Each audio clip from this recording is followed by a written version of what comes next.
The Night Walker. It was well past midnight when Sarah heard the first noise, a soft scraping against the window. She froze, heart pounding in her chest. The wind? Maybe. But it didn't feel like wind. She got up from the couch, her feet silent against the floor, and approached the window. From the shadows, she could see nothing but the moonlight glistening off the trees.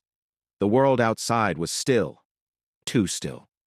Then, as if answering her unspoken question, a shadow moved across the yard, quick, almost imperceptible.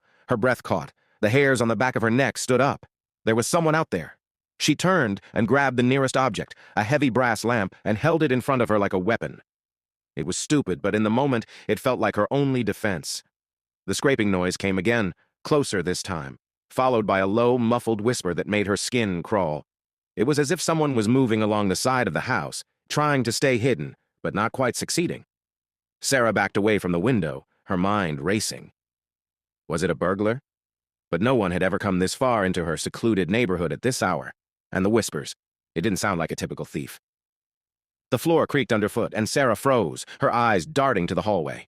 Her phone was charging in the kitchen, too far away to reach without passing through the dark corridor. Her heartbeat thudded in her ears. Then she heard it. The unmistakable sound of footsteps, slow, deliberate, coming from the front porch. Someone was moving toward the door. She couldn't breathe. Her mind screamed at her to do something, anything, but the only thing she could think of was to hide. She dashed toward the coat closet in the hallway and slid behind it, crouching low. She held her breath, praying that whoever it was wouldn't hear her. The footsteps stopped. The door handle jiggled. Sarah's heart was in her throat. It was happening. This was it. And then, just as quickly as it started, the door swung open with a creak, but no one entered. Through the crack in the closet door, she could see the faint silhouette of someone standing on the porch. Tall, motionless.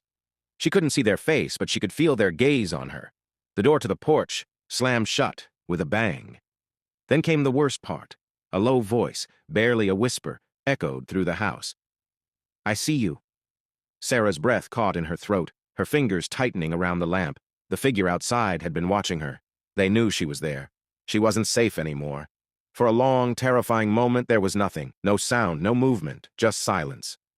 Then the scraping began again, this time from the back of the house, louder, more insistent. A feeling of dread washed over Sarah as she realized the figure on the porch was no longer there. Whoever this was, they were inside now. And they were coming for her.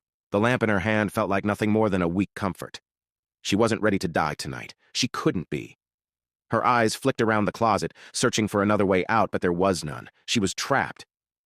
Suddenly, the door to the closet creaked open. She barely had time to react before something cold and strong grabbed her arm, yanking her out into the hall. A voice, low and harsh, whispered in her ear, "It's too late to hide." The last thing Sarah saw before the darkness took over was the figure, the shadow of the Night Walker, standing over her, grinning.